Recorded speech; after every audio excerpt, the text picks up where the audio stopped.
Well, good evening. Welcome to Bedtime Stories with me, Pastor Michelle. Today's Wednesday, January 6th.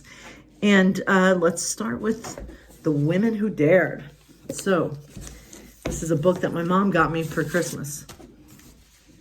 So we have Annie Edison Taylor, heroine of Niagara Falls. This should be fun to listen to.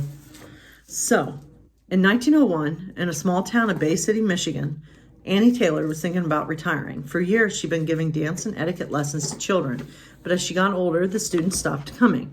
She had no savings and wasn't interested in getting an ordinary job. She wanted fame and fortune. She didn't know how to get it.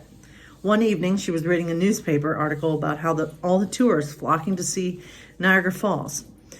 She decided to show them something far more exciting than waterfalls, something never seen before. The first person to go over the falls in a barrel.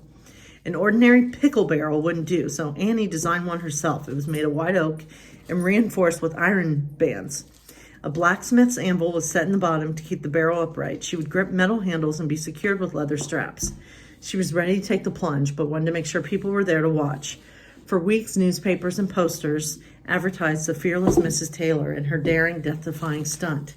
On October 24th, 1901, she rode to the falls in a carriage. Thousands had come out to witness the spectacle. She strapped herself in and crammed pillows around her. The barrel was sealed and fastened with screws.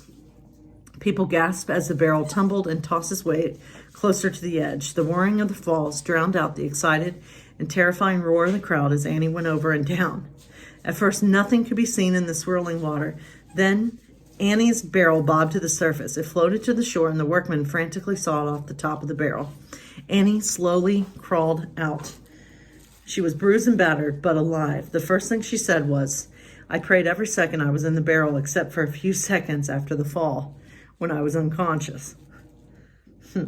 Annie may not have made the fortune she hoped for, but she loved sharing her story. She set up a souvenir stand near Niagara Falls and sold postcards and booklets about her life. The Queen of the Falls will go down in history as one fearless and perhaps a bit reckless daredevil. I don't know if I would ever have the guts to ride in a barrel over Niagara Falls.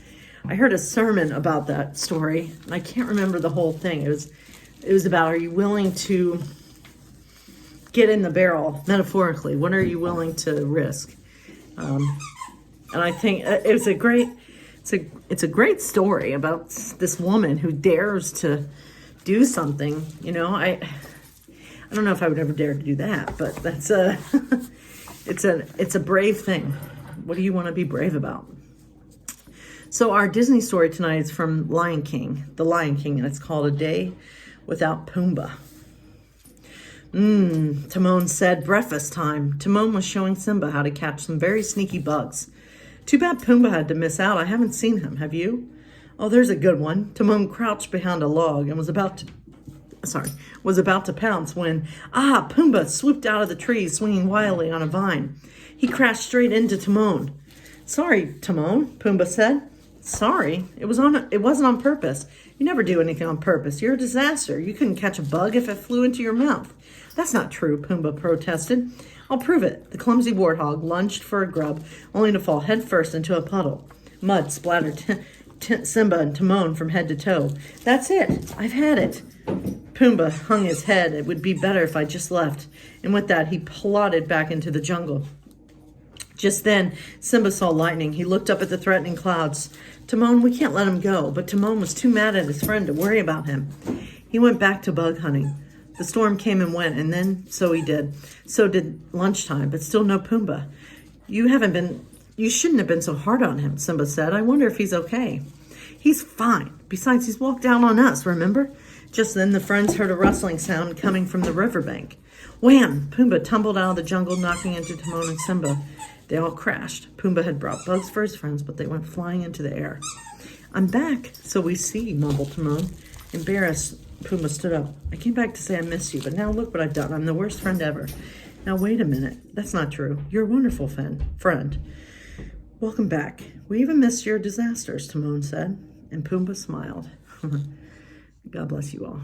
Have a good night.